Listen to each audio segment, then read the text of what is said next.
주식 투자자들이 미 연준의 금융 긴축 속도 조절 가능성에 일희일비하고 있습니다. 하지만 더 무서운 것은 내년부터 본격화할 경기 침체의 파장입니다. 증시가 내년 침체 터널을 뚫고 과연 나갈 수 있을지 알아보겠습니다. 한지영 키움증권 투자전략팀 연구원 나오셨습니다. 어서 오십시오, 연구원님. 네, 안녕하십니까? 네, 우리 증시 전망할 때마다 지금 미 연준의 통화 긴축 속도가 완화되느냐, 완화되지 않느냐 매주 그 연방은행 총재들 얘기도 좀 달라지던데. 네네네. 지금은 조금 그 속도를 완화하는 가능성이 조금 낮아지는 분위기입니까? 어떻습니까? 아닙니다. 그 완화하는 것을 이제 다들 동의는 하고 있는데 예. 이제 중요한 건 이거 같아요. 금융 긴축에 대한 완화는 달리 표현하자면은 속도 조절의 문제로 보시면 될 것 같습니다. 속도 조절이요? 네. 금리 인상을 예전에는 뭐 75bp씩 하다가 이제는 50bp 혹은 25bp씩 하겠다. 그러니까 엑셀을 100km로 밟았다가 뭐 발을 떼는 이 정도로 보시면 될 것 같아요. 그래서 속도 조절, 금융 긴축 완화 같은 경우는 주식 투자자들이나 채권 투자자들이나 아니면 연준 위원들이나 다들 지금 의견치를 본 것으로 생각하고 있습니다. 그게 이제 최근의 시장 반등의 주된 동력이었는데 이제는 속도 조절의 문제 말고 다음 문제로 넘어갔어요. 뭐냐? 속도 조절 문제 아니고 뭡니까? 최종 금리가 얼마나 도달할 것인가? 최종 금리. 네, 지금 연준의 기준금리 기준으로 4.0%로 상단이 형성이 되어 있는데 이게 지금 5.0%가 될지 5.25%가 될지 5.5%가 될지 이 여부가 지금 중요해진 상황이고 하나 더 중요해진 거는 이렇게 금리가 최종금리 수준에 도달한 다음에 얼마나 오랜 기간 동안에 이 고금리를 유지할 것이냐 이 문제로 넘어갔다라고 보시면 될 것 같아요. 그래서 지금 분위기가 나아지고 어떻게 보면 코스피가 9월 달 말 2100선 후반을 기점으로 반등한 것도 되게 반길 만한 일인데 아직까지는 저희가 넘어야 될 산이 계속 있다. 최종금리 레벨과 그 후에 고금리 유지 기간 이 문제를 아직 주가에는 소화를 다 못한 상태다. 이렇게 말씀을 드릴게요. 최고 금리 수준이 얼마까지 올라갈 것인가, 그리고 올라가서 고원지대에서 얼마나 더 오래 머물 것인가가 이제 관심인데 그와 관련해 가지고 최고 금리 아까 5%, 5.25%, 5.5% 말이 있다고 하는데 맞습니다. 지난주입니까? 세인트루이스 연방은행 총재 갑자기 뭐 최고금리 7%를 얘기했다는데 그건 무슨 얘기입니까? 네, 그 연준의 대표적인 매파 성향의 선봉장에 계신 분인데 그분이 그 얘기를 하는 거는 뭐 여러 가지 측면이 있겠지만 좀 정리를 해보자면은 그 지금 시장에 연준에 대한 정책 전환 기대감이 너무 과도하게 형성이 되니까 그거를 좀 차단하려는 의도가 있은 것으로 보고 있습니다. 그리고 최종금리 레벨을 5에서 7% 어떻게 보면 범위가 굉장히 넓잖아요. 이 7%대까지 가면은 정말 주식시장 그야말로 헬게이트 제대로 열릴 것 같아요. 지옥의 문이 열린다. 그렇죠. 채권 시장도 마찬가지고 부동산도 모든 자산 시장이 정말 지옥의 문이 열릴 것 같은데 그 7%는 현 시점에서 그 실현 가능한 재료가 그 시나리오는 아니라고 보고 있어요. 근데 왜 이렇게 겁을 줬어요? 근데 너무 이제 기대감들이 과도하게 형성이 그러니까. 되니까 그리고 이 5에서 7%를 제시하는 게 경제학적인 용어 좀 재미없는 용어일 수도 있는데 테일러 준칙이라고 유명 경제학자 테일러가 이제 주창한 이론입니다. 어떻게 해야 되는 겁니까? 그래서 인플레이션 전망과 성장률 전망을 수치식에 넣어가지고 거기에 따라서 기계적으로 나온 수치를 이야기하는 건데 여기서 맹점이 있죠. 성장률 전망이랑 인플레이션 전망은 누가 늦느냐에 따라서 달라지잖아요. 그렇죠. 그러니까 이제 범위가 5에서 7%대로 형성이 됐다라고 보시면 될 것 같고 실제로 목요일 날에 그 발언한 이후에 오늘은 우리나라 주식시장 좀 조정을 받지만 지난주 남은 이틀 목요일이랑 금요일 날에 주가 흐름을 보면 생각보다 견고했어요. 이거는 시장에서도 뉴욕 시장 그렇다는 그렇죠. 거예요? 한국 시장도 나름 견고했습니다. 이거는 주식 투자자들이 야 내가 봐도 저거 7%는 못 갈 거다 이거. 이 생각들을 좀 많이 하고 있는 것 같고 또 하나 12월 FOMC가 이제 그때가 중요한 게 그때 가면은 최종금리 레벨이 어느 정도 될지를 대략 우리들이 가늠해 볼 수가 있습니다. 점도표나 파월 의장의 발언을 통해서 말이죠. 하지만 12월 FOMC까지는 지금 3주 넘은 시간이 남았잖아요. 그러니까 야 아직 시간이 남았는데 그거는 좀 나중에 생각하자. 일단은 위로 매수 버튼 누르자. 이러한 주체들도 있었던 것 같습니다. 네. 그래서 아직까지 시간이 많이 남았고 또 7%대까지 최종금리가 가는 거는 현실적으로 지금 어려운 일이다. 이렇게 좀 보시면 될 것 같습니다. 네.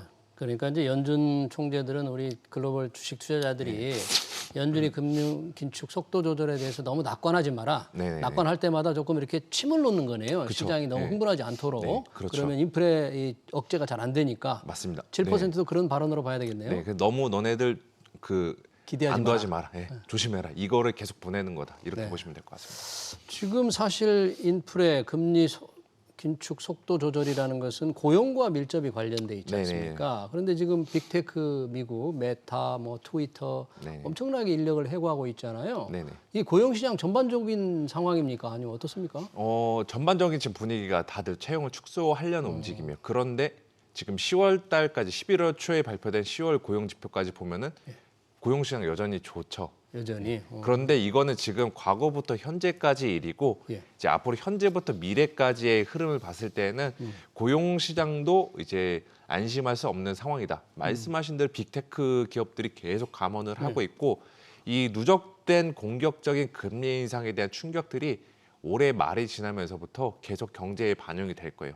왜냐하면은 저 같은 경우도 오늘 그 은행에서 그 마이너스 통장 연장하라고 그 문자가 왔는데 금리를 보니까 와 진짜 엄청 많이 뛰었더라고요. 아, 지난번에 금리가 확 뛰었어요? 네, 그렇죠. 이 금리 올라간다라는 거는 저희들이 뭐 대출이나 여러 가지 할부 기업들의 이제 자본 조달 비용 자체가 올라가는 거기 때문에 이게 경제 전반의 총 수요를 위축시킵니다. 그게 지금 이제 진행이 되고 있어요. 그렇게 되면은 결국에는 고용 시장을 포함해서 전반적인 경제, 미국 경제 지금까지 잘 버텼지만 앞으로는 안심할 수 없다. 그걸 보여주는 게 최근의 고금리와 또 빅테크 기업들의 감원 이걸로 보시면 될 것 같습니다. 뭐 좋지 않은 뉴스들이 많은데, 자 우리 내년 경제 전망, 증시 전망으로 한번 들어가 보겠습니다. 기움증권이 과연 내년 증시를 어떻게 전망하느냐. 그에 앞서서 역시 증시 전망을 하려면 경제 전반적으로 봐야 되는데, 네네네.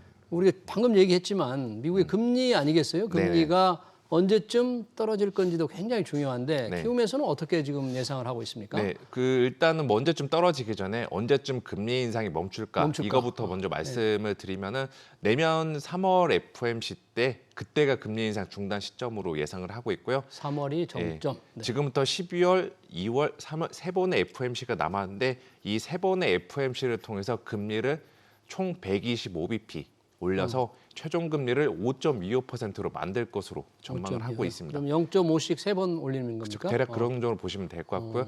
그러면서 이 고금리 기간을 대략 8개월 정도 유지한 다음에 그 2023년 12월 말에 이제 금리 인하, 저희가 흔히 요즘에 그렇게 이야기했던 정책 전환이 현실화될 것으로 생각하고 있습니다. 내년 12월쯤에야 금리 네. 인하 가능성이 있다. 그렇죠. 그럼 25% 5.25에서 쭉 간다는 얘기네요. 그렇습니다. 네네. 상당히 그 충격이 기업들에 많이 가겠네요. 많이 갔는데 다들 어느 정도는 그 정도는 대비를 하고 있는 것 같아요. 금리를 계속 올리고 있다는 한은도 마찬가지로 이제 금리는 당분간 올릴 것이고 내년도 1분기까지는 다들 고금리에 좀 대비를 하고 있는 것으로 저는 생각하고 있습니다. 그렇군요. 네. 금리 전망 그렇고요. 증시로 좁혀보면 올해는 뭐 아직 다 끝나진 않았습니다만 네네네. 좀 잔혹한 증시라는 표현을 쓰셨어요. 키움에서는. 올해 뭐 사실상 잔혹할 수밖에 없었죠. 네. 주가가 뭐 1년 동안 거의 20% 넘게 빠졌으니까 네. 이게 정말 잔혹 그 자체였죠. 네. 내년 종합적으로 어떻게 전망하십니까? 내년 결론적으로 말씀드리면은 올해 말의 주가랑 내년 말의 주가를 비교해 봤을 때 내년도에 저는 플러스로 끝난다. 이렇게 말씀을 드릴게요. 플러스. 네, 올해만. 상승세로 끝난다. 그래요? 그러니까 투자자들이 올해 연말에 코스피 지수에 돈을 넣었다가 내년 연말에 팔았다고 가정했을 때 네. 손실이 아니라 이익을 보고 나올 확률이 높다. 저는 이렇게 좀 생각하고 있습니다. 그래서 전반적인 경로는 예. 솔직히 상반기 때는 조금 저희들이 조심을 해야 될 것 같아요. 상반기는 조금 조심. 왜냐하면 아까 말씀드렸다시피 긴축에 대한 누적된 효과들이나 고용시장의 둔화가 되는 것들 이러한 것들이 상반기에 데이터에 경제 지표에 집중적으로 반영이 되고 네. 주식시장에서는 이거 보면서 야 침체가 아닐까? 그 경제 침체, 미국도 침체가 오는구나. 이러한 논의들을 할 것 같습니다. 그 과정에서 증시 변동성 확대가 될 것으로 예상하고 있고요. 다만 하반기 후반으로 갈수록 아까 제가 말씀드린 것과의 연장선 상에서 연준의 정책 전환, 금리 인하, 또 내년도 초에는 정부들도 다시 부양책 기조로 돌아설 가능성이 높습니다. 네. 그런 것들이 주식시장에 반영이 되면서 오히려 하반기 이후에는 주가가 이제 상반기 때 힘든 시기를 견디고 위로 올라가는 그림을 저는 그리고 있습니다. 그래요? 네. 그러면 키움이 예상하는 내년 우리 코스피의 어떤 이 폭, 밴드는 어떻게 보시는 건가요? 뭐 그 제가 제시를 네. 여기 방송에도 드렸는데 2,150에서 대략 2,650 정도로 상정을 했습니다. 위아래 한 총 합쳐서 500포인트 범위 내에서 움직일 것으로 생각을 하고 있고요. 네. 근데 솔직히 밴드는 솔직히 그냥 틀리려고 있는 것 같기도 해요. 이게 그때그때마다 밴드 레인지가 달라지니까 네. 저는 여기서 드리고 싶은 말씀은 밴드 자체의 숫자보다는 네. 전반적인 경로를, 방향성이 어떠한 궤적을 그리는지 여기에 주목을 해보시면 될 것 같고. 방향성. 일단 밴드로만 보면 네네. 지금 현재 순위 한 코스피 2,400이잖아요. 네네. 아래로 한 250, 그렇죠. 위로 250이니까 네. 아래로 갈 확률, 위로 확률 똑같다면 평균으로 치면 아래가 더 위로 올라갈 확률은 많이 그 룸은 얼마나 안 남았죠. 지금 위로 보시면. 올라갈 확률, 그죠? 예. 근데 이것도 약간 맹점이 있는 게 전망을 하는 시점의 주가에 따라서 달라져요. 전망 저때 대부분 시점에. 다 전망을 했을 때 시점이 코스피가 2,200 초반에서 움직였던 때입니다. 그러니까 그래요? 다들 그 시점에서 봤을 때는 내년도는 위로 더 열려 좀 더 있다라는 열려 있다고 건데 그랬는데 지금 2,400까지 돼 그렇죠. 있으니까 예상보다 좀 빨리 반등하는 바람에 약간 지금 레인지가 위로 이제 얼마 안 남았다라는 생각이 드실 수도 있을 겁니다. 그럼 경로가 중요하다고 하면 네네. 내년 한 해에서 아주 찬바람이 불 때가 뭐 한 내년 1분기입니까? 2분기입니까? 어떤 저는 경로? 개인적으로 1분기 때가 좀 찬바람이 세게 아주 불 수도 찬바람이 있다. 불 때. 예. 그런데 뭐 굳이 주식을 다 비우지 말고 오히려 매수 기회로 접근하는 것이 좋지 않을까 이렇게 생각하고 있습니다. 찬바람 불면 도망가야 되는 거 아닙니까? 뭐 어떻게 찬바람 도망가긴 가는데 그 어떤 업종들을 들고 있느냐에 따라서는 이게 도망갈 그 기회를 만들어줄 수가 있고 오히려 새롭게 비중을 추가할 기회를 만들어줄 수 있다라고 네. 보시면 될 것 같고요.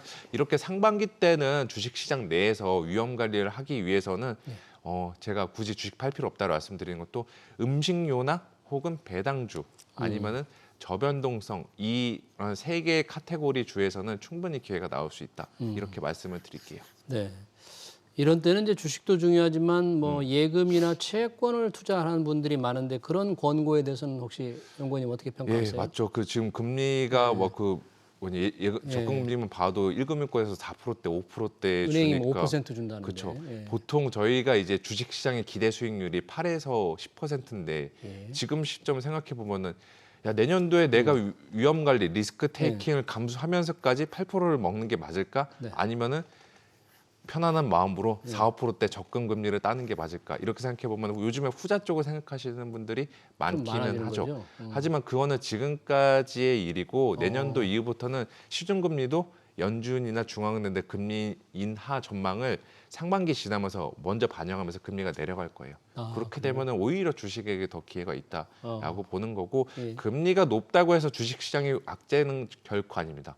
왜냐하면은 금리가 높으면은 기업의 가치를 평가할 때 할인율이라는 거에 부담을 많이 줘요. 예. 그런데 할인율을 상쇄시킬 수 있는 거는 기업들의 성장, 이익 성장인데 내년도에도 이익 성장 나오는 업종들 분명히 있다라고 생각하고 있습니다. 그게 상반기 때는 음식료 관련 업종이고 하반기로 갈수록 저는 IT를 포함한 반도체 이쪽 업종들이 금리 상승의 부담을 잘 이겨내면서 투자자들에게 주가 상승을 향유할 수 있는 기회를 줄 것이다라고 생각하고 있습니다. 그러면 키움에서 볼 때는 내년에 조금 기대되는 게 반도체 업종입니까? 그렇죠. IT 부품, 2차 전지, 총 IT 관련된 업종들에 많은 기회가 있을 것으로 생각하고 IT 있습니다. 관련된 특히 네. 이제 반도체하고 아까 2차 전지는 어때요? 2차 전지도 좋아합니다. 네, 그래요? 좋습니다. 네. 좀 조금 더 이렇게 좀 들어가 보면 네. 좀 더 구체화 시켜 본다면 종목이나 이런 걸 보면 어떤 걸 유망한 종목 업종으로 꼽으셨습니까? 반도체는 뭐 삼성전자가 뭐 대표고 SK 하이닉스는 좀 그 사업 부분에 있어서 삼성전자보다는 포트폴리오가 넓지 않기 때문에 하이닉스보다는 삼성전자가 낫다라고 생각하고 있고 예. 2차 전지는 굉장히 많죠. 뭐 LG 에너지솔루션, LG 그 화학도 있을 거고 뭐 에코프로비엠이나 뭐 LNF 있을 건데 예. 셀, 소재 업체 나눠서 봤을 때 저는 소재 쪽이 훨씬 지금은 기회가 있다. 소재 쪽에. 2차 전지 소재 쪽으로 한 번 더 주목을 해보고 최근에 주가는 조정을 받고 있기는 하지만 지금도 조정을 받고 있긴 하지만 예. 이거는 내년까지 길게 놓고 봤을 때는 충분히 주가의 상승 포텐셜 잠재력이 남아있는 업종 기업들이다 이렇게 좀 말씀을 드릴게요. 그런 종목에 관심을 가진 분들이 그러면 주식 투자를 생각한다면 조금 이제 찬바람에 불 때까지 조금 이렇게 지켜보면서 좀 기다려야 될 상황이라고 봐야 되겠죠, 지금은? 그렇죠. 예, 그래서 지금 증시가 오늘은 좀 조정을 받고 있긴 한데 반등을 하다 보니까 이 생각하고 있어요. 야, 이번에 반등은 우리가 따라 붙어야 되는 반등이냐 네. 아니면 약간 기다려야 되는 반등이냐 찐 반등이 아니기 때문에 기다려야 되는 반등이냐 이 두 가지 경로에 있을 것으로 갈림길에 놓여 있을 것으로 뭐예요? 어느 생각하고 있어요. 쪽이에요, 이제? 저는 아직은 따라 붙을 반등은 아니다. 네. 왜냐 1분기 때 좀 위험할 수가 있으니까 예. 오히려 지금 살려고 했던 의지와 자금은 비축해 놓으신 다음에 네. 1분기 주가 조정을 이용해서 더 싸게 평균 단가를 낮출 수 있는 이러한 전략을 구사하는 것이 좋지 않나 이렇게 생각하고 있습니다. 지금 외국인들의 동향은 어떻습니까? 우리 시장을 조금 내년도 조금 밝게 보고 있는 편입니까? 예, 맞아요. 계속 밝게 보고 있고 오늘은 좀 팔고 있는데 예. 저는 외국인 순매수 기조도 내년도에는 계속 괜찮을 것 같아요. 훼손되지는 않을 겁니다. 어떻게 보면은 예. 수급상으로 한국 증시의 하단을 지켜줄 수 있는 그 주체가 개인이 아니라 기관 투자자가 아니라 외국인이 될 거다라고 생각하고 있습니다. 왜냐하면은 왜 그렇죠? 예. 한국 증시 밸류에이션 외국인들이 보기에 싸다라는 거 저희 몇 번 방송 나와서 예. 말씀을 드렸는데 그거 말고도 그 중국에 대한 대체 수요들이 계속 지금 작용을 하고 있어요. 아, 중국에 예. 대한 대체 수요. 중국에 돈 넣을 바에 차라리 한국이나 다른 기업들의 돈을 다른 나라들의 돈을 넣자. 예. 이 수요들이 지금 트렌드가 형성이 되고 있습니다. 근거 데이터 하나 구도로 예. 말씀을 드리면은 예. 그 신흥국 주식 시장을 추종하는 ETF 패시브 펀드가 있습니다. 예. 그리고 신흥국 지수에서 중국을 뺀 지수에 추정하는 ETF가 있어요. 예. 그러니까 중국 들어간 ETF랑 중국 들어가지 않은 ETF랑 예. 이 두 가지의 순매수를 체크해 보면은 외국인들의 순매수죠. 예. 보면은 중국 들어간 ETF로는 돈이 거의 안 들어오고 있어요. 안 들어오고 있다. 그런데 중국이 빼 있는 ETF로는 돈이 지금 계속 들어가고 있고 10월달 당대회 이후로는 그 돈 들어오는 속도가 더 빨라지고 있습니다. 여기서 우리가 알 수 있는 거는 뭘까요? 예. 글로벌 투자자들 특히나 중국에서 예. 발을 빼고 있다. 그렇죠. 혹시나 모를 리스크에 대비해서 중국 정부의 전반적인 경제 방향, 5년 경제 방향은 적어도 내년 3월 양회가 끝나야지 나올 것 같은데 그 전에 혹시나 잘못 넣었다가 또 물려버리거나 안 좋은 일들이 발생할 수 있잖아요. 그러한 생각들을 가지고 있는 일부 투자자들이 하나둘씩 늘어나고 있고 그게 지금 말씀드린 이 ETF 간 수급의 차이를 만들어내고 있다라고 보시면 될 것 같아요. 네. 네. 중국에서 빠지는 돈이 우리 한국의 대체 시장으로 조금 외국인들이 네. 긍정적으로 보고 있다 그런 얘기네요. 네, 맞습니다. 네, 키움증권이 보는 내년 증시 방향 잘 들었습니다. 지금까지 한지영 키움증권 투자전략팀 연구원이었습니다. 연구원님 고맙습니다. 네, 감사합니다.